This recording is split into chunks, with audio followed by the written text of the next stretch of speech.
नमस्कार दोस्तों, ये video editorial compilation for mains का पार्ट है। आप प्लेलिस्ट में जाके एडिटोरियल की वीडियोस पेपर वाइज और टॉपिक वाइज देख सकते हो। और अगर आप दिसंबर 2019 के बाद की वीडियोस को देखना चाहते हो तो वीडियो के नीचे मौजूद ज्वाइन बटन की सहायता से आप मेंबरशिप को ज्वाइन कर सकते हो। चलिए डिस्कशन स्टार्ट करते हैं। आप जीएस पेपर 3 के इस टॉपिक से आर्टिकल को रिलेट कर सकते हो। ये आर्टिकल लिखा गया है नंदिनी सुंदर के द्वारा। देखो, हमने डिस्कस किया था किस प्रकार से छत्तीसगढ़ में 2 जिलों में एनकाउंटर हुआ था 2012 में। शुरुआत में अथॉरिटीज़ की तरफ से दावा किया गया कि हमने एनकाउंटर में 17 नक्सलियों को मार दिया है, लेकिन अब जस्टिस वी के अग्रवाल की अध्यक्षता में एक जो कमीशन गठित किया गया था, उस कमीशन ने अपनी रिपोर्ट में कहा है कि जिन लोगों को मारा गया था उस एनकाउंटर में वो नक्सली नहीं थे, वो गाँव वाले थे और उनमें से कुछ माइनर्स भी थे, यानी उनकी उम्र 18 साल नहीं थी। और कमीशन ने अपनी रिपोर्ट में हालांकि एक्शन लेने की बात नहीं की गई है उन ऑफिशियल्स के अगेंस्ट जो इस एनकाउंटर के लिए जिम्मेदार थे। कमीशन ने सिर्फ इतना कह दिया कि फ्यूचर में अच्छी इंटेलिजेंस होनी चाहिए, फोर्सेस के पास अच्छी ट्रेनिंग होनी चाहिए। हालांकि कमीशन को यह भी रिकमेंड करना चाहिए था कि जो भी बड़े ऑफिशियल्स दोषी हैं इस एनकाउंटर के लिए उन पर कार्रवाई हो। देखो, ये तो एक घटना है, काफी बार ऐसी घटनाएं होती हैं नक्सल अफेक्टेड एरियाज में, लेकिन वहां पर मीडिया ध्यान नहीं देती, सरकार ध्यान नहीं देती। और काफी बार इस प्रकार के फर्जी एनकाउंटर्स में जो निर्दोष गांव वाले हैं उनकी हत्या कर दी जाती है। और अगर कोई ह्यूमन राइट्स एक्टिविस्ट आवाज उठाता है इन एनकाउंटर्स के अगेंस्ट तो उसको भी नक्सल विचारधारा का पक्षधर कह दिया जाता है, गिरफ्तार कर लिया जाता है, मुकदमे चलते हैं।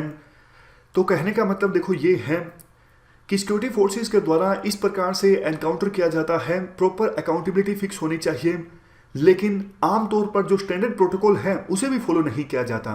जब सीआरपीएफ के द्वारा या फिर पुलिस के द्वारा ऑपरेशन चलाया जाता है, स्टैंडर्ड प्रोटोकॉल ये है वो प्रॉपर डॉक्यूमेंटेशन करेंगे, कितने ऑफिशियल्स गए इस ऑपरेशन को चलाने के लिए, कौन कौन से ऑफिशियल्स गए, कौन कौन से हथियार लेकर गए, क्या इंटेलिजेंस थी, स्पेसिफिक इंटेलिजेंस थी या फिर नहीं थी। लेकिन इस प्रकार की चीजों का डॉक्यूमेंटेशन नहीं होता ताकि बाद में जांच होने पर पता ना लग सके क्या हुआ क्या नहीं हुआ। तो स्टैंडर्ड प्रोटोकॉल्स को फॉलो करना बहुत ज्यादा जरूरी है।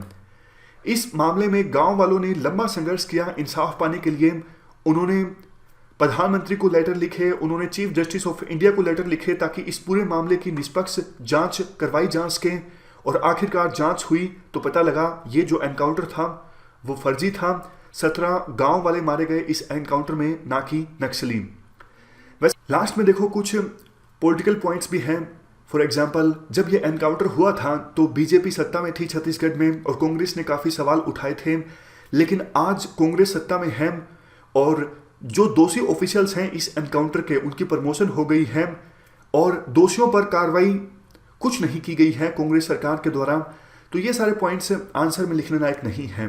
कुल मिला के देखो, इस एनकाउंटर को आप लिंक कर सकते हो। शुरुआत में हमने जो आर्टिकल डिस्कस किया था कि पुलिस के द्वारा अगर अपराधियों को, अपराधी तो नहीं कहेंगे, एक्यूज्ड को अगर मारा जाता है तो वो कितना सही है कितना गलत है। तो लिंक कर सकते हो कि काफी बार पुलिस के द्वारा मारा जाता है, वो किलिंग हमेशा सही नहीं होती है, वो वास्तव में अपराधी नहीं होते हैं। और बहुत बार पुलिस जानबूझकर और बहुत बार गलती से भी किसी को अपराधी समझकर मार सकती है। इसलिए रूल ऑफ लॉ के अगेंस्ट किसी भी एजेंसी को, किसी भी पर्सन को काम नहीं करना चाहिए और इसी बुनियाद पर देश चलता है। इस डिस्कशन में फिलहाल इतना ही है। Thank you very much for discussion.